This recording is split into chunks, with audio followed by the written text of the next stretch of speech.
In ancient times, in a land full of mysteries and beliefs, a group of shepherds and wise men began to record stories and teachings that had been passed down orally from generation to generation. These stories, full of teachings and wisdom, spoke about the creation of the world, the relationship between the divine and the human, and the laws for a righteous life. The first books, such as Genesis and Exodus, were written on parchment and kept with great care. Each text was a piece of the spiritual puzzle that helped to explain the world and life. As time passed, other texts joined these early writings, forming a vast set of books that would become known as the Old Testament. In those times, tribes and communities had their own stories and traditions.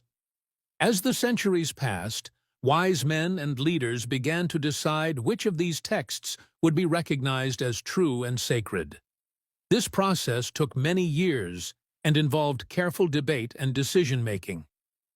Eventually, a canon was established, bringing together the books that would be considered sacred and inspiring to the people.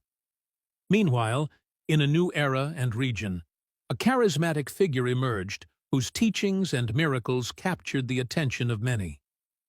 His followers began to record his words and deeds, and the Gospels of Matthew, Mark, Luke, and John emerged.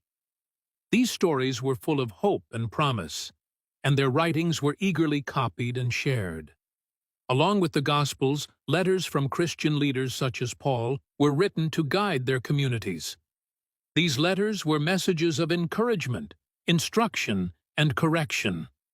The last of the writings, the Apocalypse, was a prophetic vision that offered a perspective on the end times and the triumph of good over evil.